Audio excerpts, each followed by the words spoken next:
Hello, welcome to Waypoint Survival. Today, let's make a bushcraft clothes hanger that doesn't require any cordage. Stay tuned.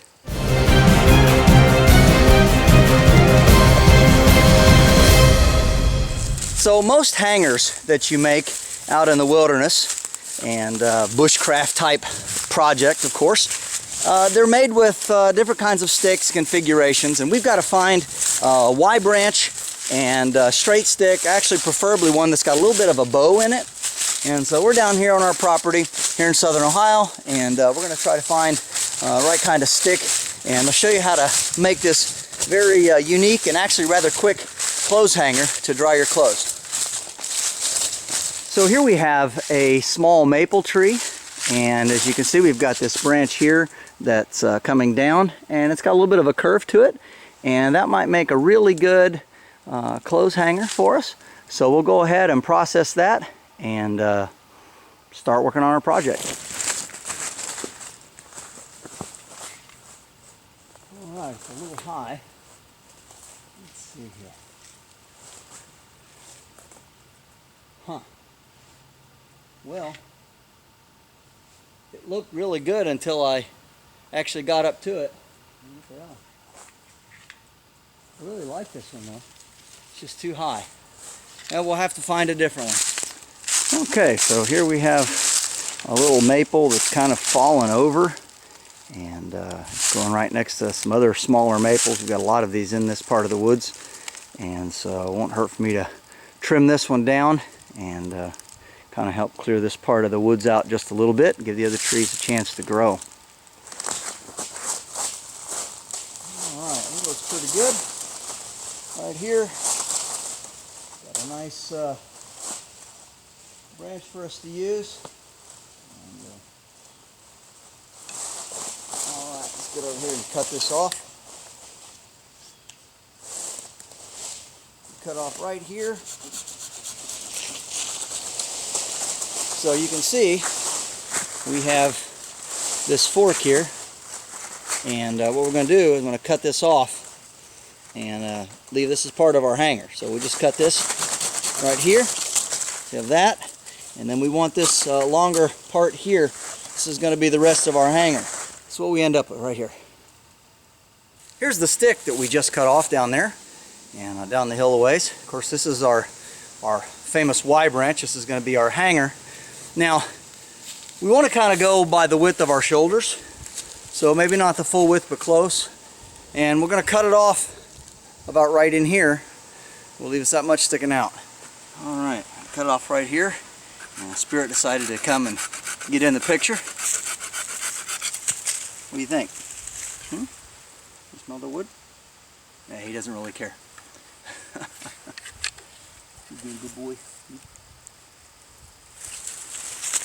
So now we have our two sticks. Now we got a little bit of a nub here from a small branch. We can just take our knife and cut that off.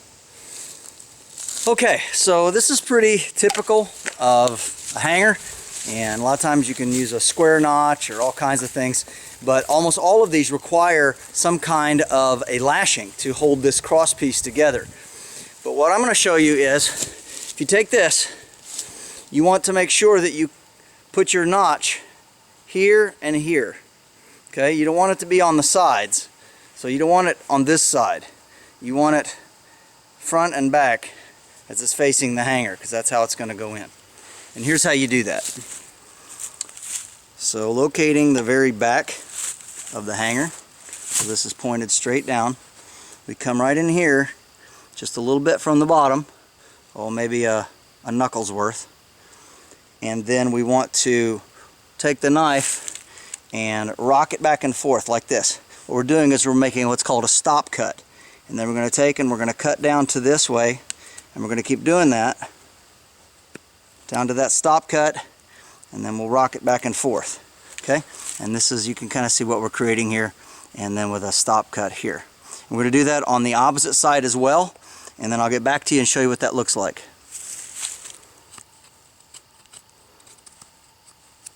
Alright, you just keep rocking back and forth and cutting until you get that all cleaned out. And what you end up with is a cut like that on both sides. You see it tapers down to this stop cut. Now we've got to take and taper this end into a point. Just simply, and we don't want to cut past this area here.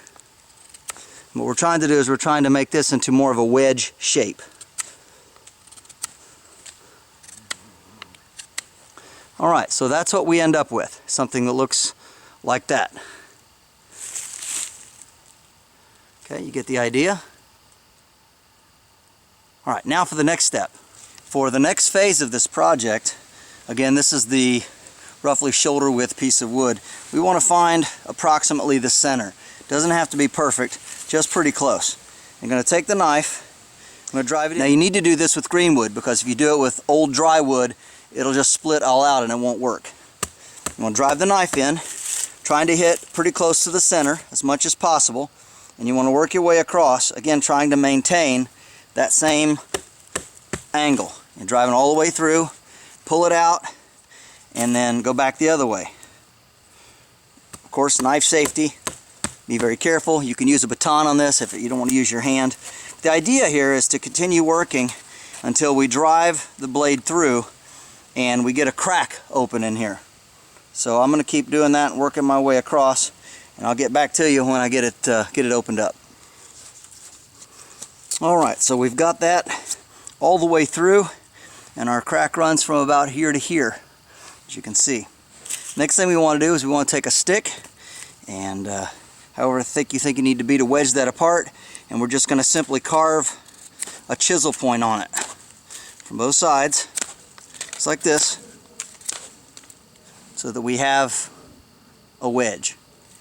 Now we want to take our wedge stick that we made, and we don't want to be in the exact center because that's where our hanger is going to be. We want to go right beside it, and we're going to push it in here and wedge that crack open, just like that. Now, because this is green and we've got some knots here, it's helping to hold this together. Then we take our stick that we carved like this, we come right beside this, and we push it in. Again, because it's wedged, it slide right in there. Alright, so once we get that in there, we pull our stick out, and then because where this is notched, it locks in. And there you have it. And of course, you see our split has stopped here and here. Now you can split the stick all the way, so you got to be careful, and you don't want to use too big of a stick. So the question is how well does it work? Well, let's test it out. So we've got some orange paracord stretched between these two trees here. We've got our hanger, and you can see how well it hangs on there. And then we want to hang our vest out to dry. Say we got wet in the rain or a jacket or whatever. We just come around it like that, and we can snap it together, kind of arrange it a little bit, and now we have a clothes hanger. So this is how you make a hanger without any cordage or string. Now, of course, you could just hang it on something and just, you know, like this. The problem when you hang something that's damp is it will tend to kind of roll up and hang sort of like this. And so where all those folds are, the heat can't get to it. Whereas with this, just put it on here over your fire. When the front is dry, you just simply spin it around to the back, and there you have it. Very, very useful tool, and as I said, one that doesn't require any kind of string or cordage. Just easily made with a couple of sticks, a Y stick, a straight stick, and a wedge. This is James Bender for Waypoint Survival. Please like, share, and subscribe. Make sure and check the links in the description box below, and don't forget to press the bell button to stay notified of all of our upcoming videos, and we'll talk to you next time.